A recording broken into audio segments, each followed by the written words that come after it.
ang magbibigay buhay sa Hell University. First up, ang nag-iisang babae sa Black Blood Gang. Mukhang tahimik pero deadly. Huwag magpapalit lang dahil misteryo at peligro ang dala niya. Ladies and gentlemen, please welcome Nikki, played by Jemima Rivera of P-pop girl group Raya.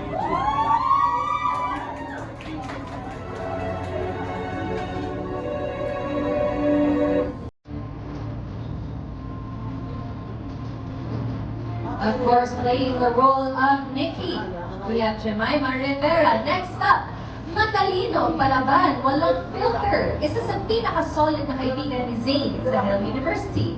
Let's give it up for Vanessa, Justin, Liv.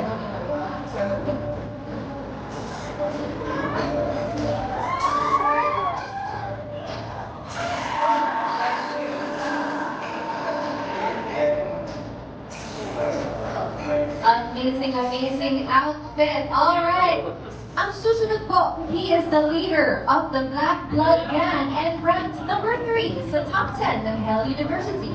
Pero huwag kayong magpapalinlang dahil mapanganib at tuso siya. Please welcome as Nasser, Keegan De Jesus.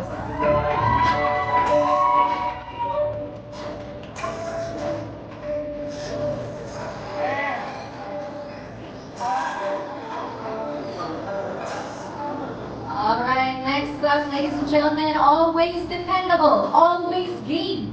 Isa sa mga solid na kaibigan ni Zayn, make some noise for the reliable charmer. Isa sa mga bagong artist ng BAA na second generation young actor rin, introducing as Jerome, Jack Abeliana.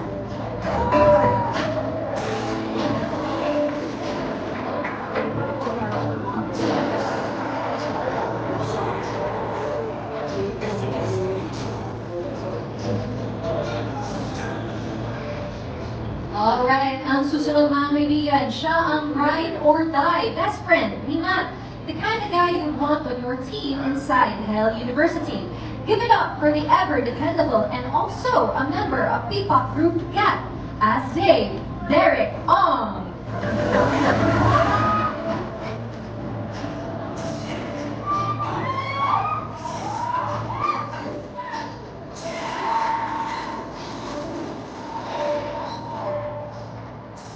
Yes, indeed, a lot of talent dito sa ating cast. Ang susunod, siya ang friend na nagsimula ng lahat nang mapulot niya ang mapa na nagdala sa kanila sa Hell University.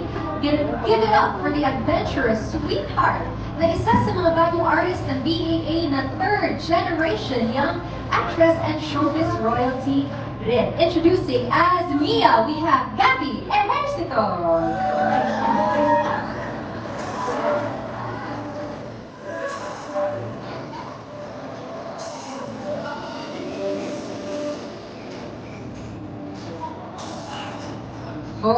Gorgeous Mia. Okay. Siya naman ay laging handa, playful, pero very protective sa tropa, lalo na kay Zayn. Alam niya ang Hell University inside out. Bakit kaya? Give it up for showbiz royalty and rising young actor as Matt Andre Iliana.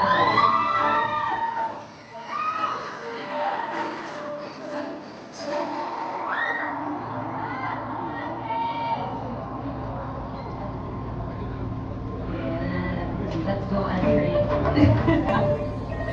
Siya ay dating estudyante ng Hell University, palaban at feisty.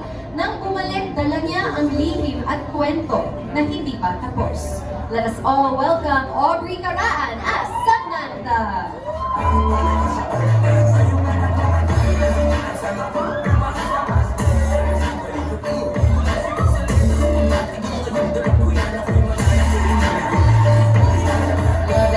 Love the attitude. Okay. Cool, calculated, at puno ng misteryo. Siya ang number 1 ranked student at leader ng Devil God Warriors. Ladies and gentlemen, the legend as Ray's Lance Carr.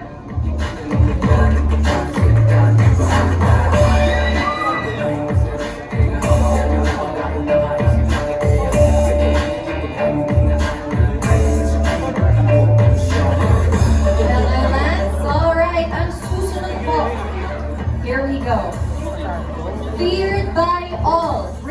elected by everyone ang Supreme Student Government President at Supremo ng Hell University. Make some noise for one of the rising young actors of BEA from support roles ngayon ay ready na siya to take on a much bigger role playing Ace Crage. We have Zeke Paulina.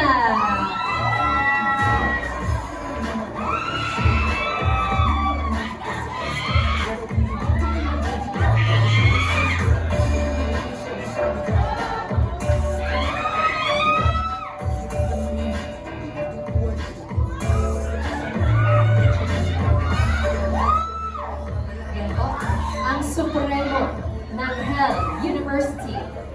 And ladies and gentlemen, last but not least, feisty, brave at strong-willed, kahit reckless, lagi pa rin nandyan para sa tropa, the new queen of HU and the voice of power behind the Supreme Student Council. Everyone make way for the one and only in her first lead role for a Viva One series, fast-rising young actress and phenomenal TikTok star as Zane Sean. We have Heart Ryan.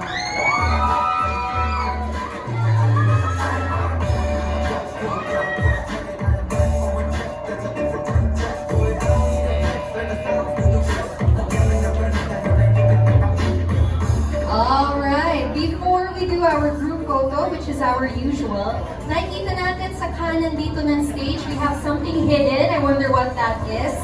No? So dahil na-play na natin ang trailer at kompleto na ang ating mga panauhin dito on stage, let's do our poster reveal. Let me call in, of course, Heart and Z.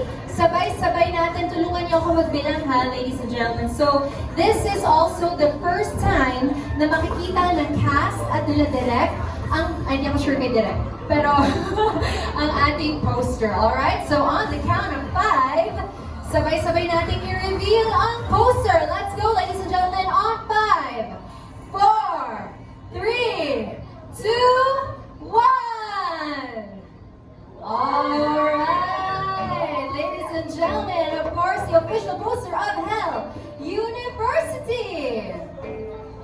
Oh, diba? Sorry. Okay, so what do you guys think? What do you guys think of the poster, Heart? It's incredibly cool. Z? I'm speechless. Everyone is so good. Everyone is so scared. Excited na ang lahat. Okay, let's have a photo with Zeke and Heart sa poster. Alright, so please do look front. Of course, we have just revealed the official poster of Hell University, which I'm sure we will be sharing online, so please do share that as well. Get the word out there. Alright, a lot of amazing things happening today, and now let us do that group photo of everybody. Let's ask Zeke and Heart to please proceed to the center, including Direct Bobby and Kim, of course, at ang lahat ng ating cast. Please line up here in front. We are also streaming live right now on the Viva One Facebook page, on the TikTok and Facebook Live. So maraming nandito sumusuporta. Maraming salamat sa inyong lahat. Alright, okay ladies and gentlemen, para isa lang tayo ng tingin. Let's look straight, please. Down that runway. Thank you so much to all of our friends from the media for joining us here today. Okay. Ngayon naman, towards the left side of the room, everybody please look here. You see we do have a lot of guests. Maraming salamat, all of our friends from the media. And finally, towards the right side naman of the room, thank you so much. Alright, good stuff. Meron pa tayong mamaya. So you may now take your seats again, and we will now jump into our press conference. Siyempre, you saw our official trailer kanina. Batiin na rin natin ang lahat ng supporting cast na nasa Hell University.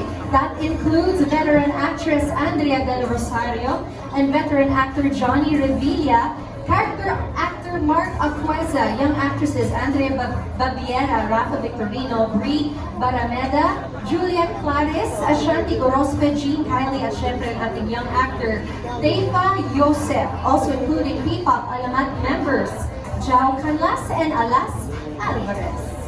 Alright, so just a few reminders lang po sa mga magtatanong sa ating cast, director, and of course to our author. Please only ask questions relevant to Hell University. And we will only allow one question lang po. We do have a limit for questions dahil mahaba po ang ating line of press. So we do hope you understand. And let's maintain a happy and light atmosphere sa ating press con. Thank you so much. Okay, simulan po natin ang ating lineup. Our first batch of 4, June Lalin, Bobby Requintina, Lea Salterio, and Jojo Panaliga. For now, let's start from Abante. We have June Lalin. Yeah, thank you, TV. Yeah. Galing ako na Piñas, hindi pa rin isa lang ang tanong ko. Yeah. May unahin ko muna si Justin Lin. Ang mga ng gown mo, ng dress mo, ha? Pinagandaan mo talaga ito. Oh, yung tinasabi si Alan Sangkon, start photo to. Saan ka nung napagawa ng damit? Papagawa siya. Kung gusto mo kailangan. Actually, from our stylist lang po ito.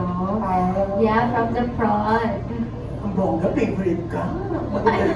Maganda yung pinasuot sa iyo. Oo, napansin ka namin. Oo. Pero dito ba sa Hell University, paano ka namin mapapansin? Oo. Gano'n ba ka-challenging ang role mo? Oo. For me talaga, ito yung pinaka-challenging na role ko na nakuha kasi first major role ko po ito. Sobrang grateful po ako sa Viva. Thank you po sa mga bosses sa pag-trust sa akin dito, pagbigay kay Vanessa. Yung character ko ba dito, mix siya eh. Makulit, masayahin, pero sobrang tapat niya and sobrang emotional niya din. So lahat ng emotions dito makikita niya kay Vanessa. Thank you. Yan. Oo. Natanong ko muna itong ano. Actually, ang bongga kasi ng Viva One, no? Dati, hindi naman namin masyadong kilala yung mga sa ang madya ng Section E.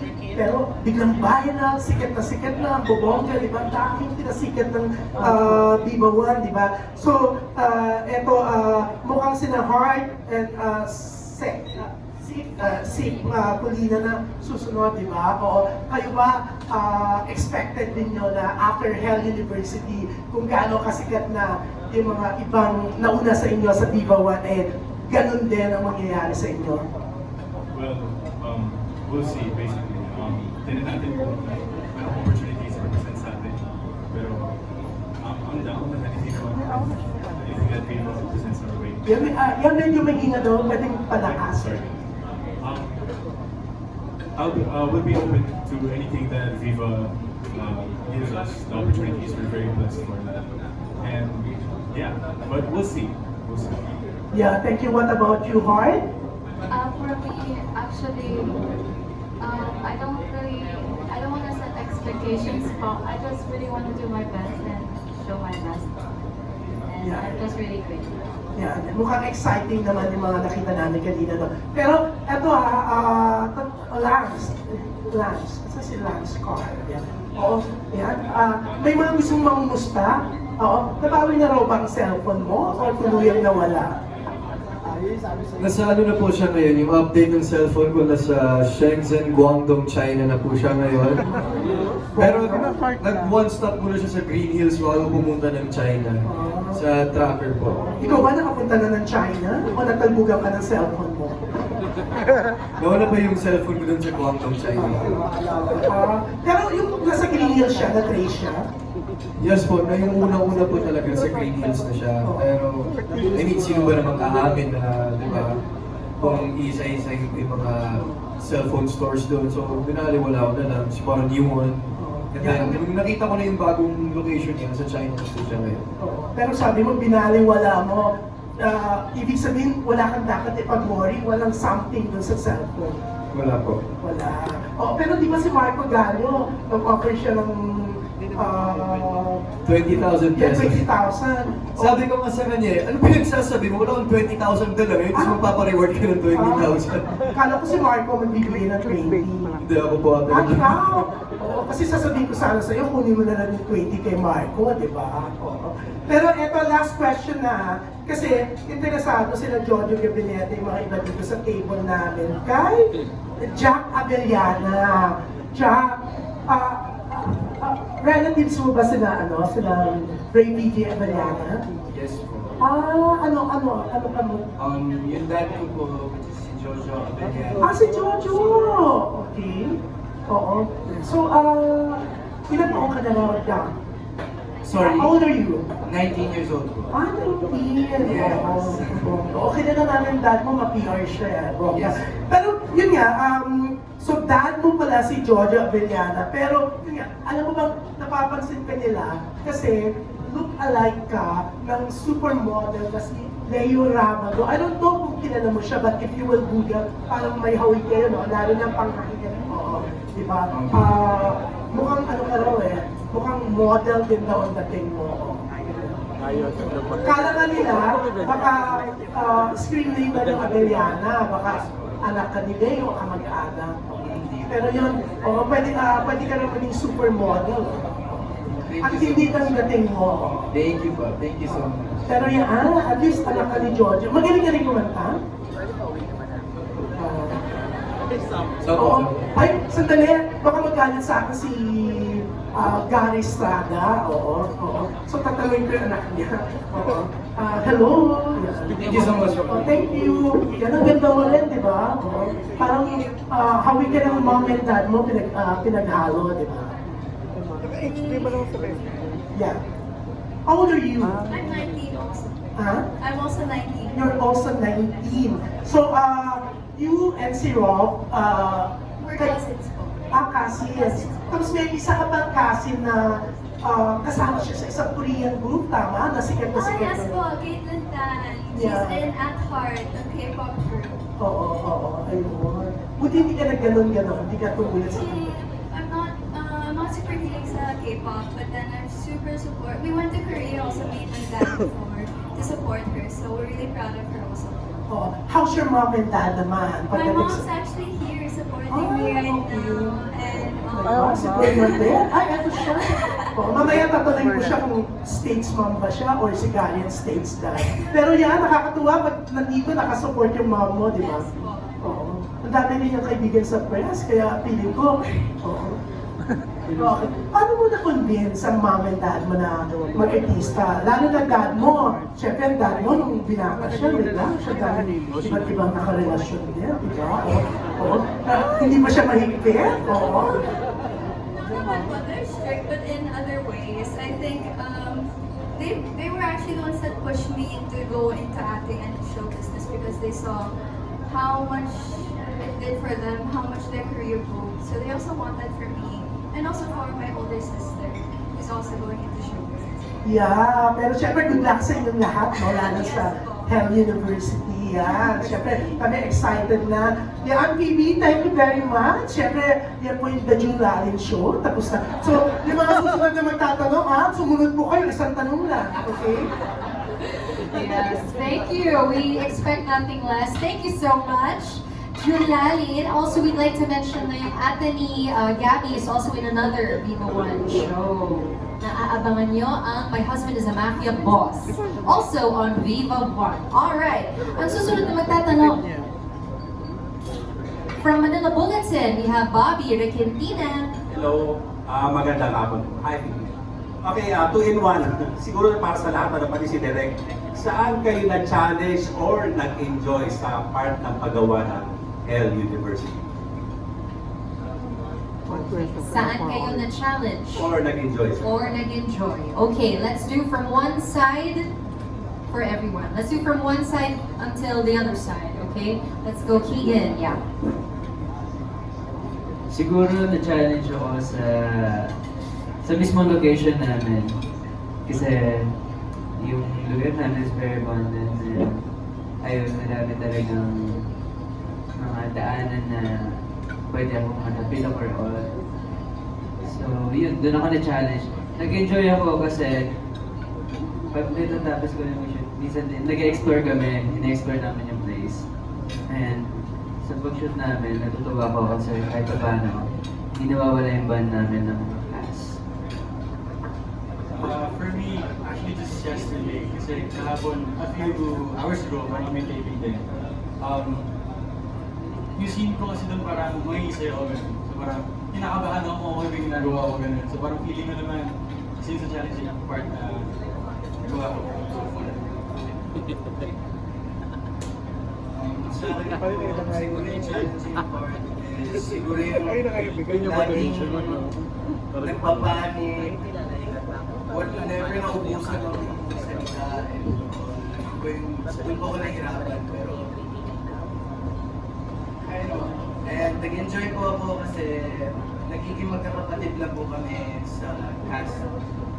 Pag every cut, parang kami magkakapatid sa isa't isa and everything. And yun po, doon po ako nag-enjoy. Thank you.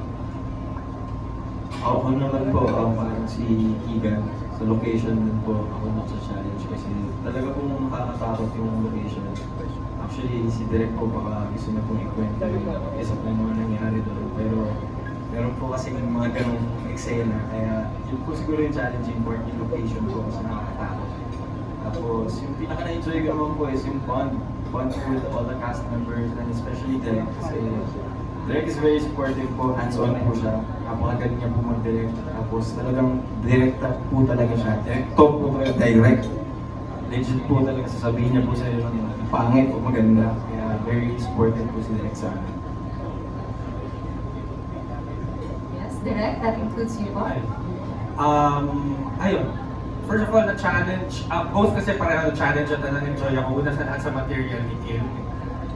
Sa Hell University kasi napakaganda nung material. Pag pinabasa ko, ano talaga page turner talaga siya.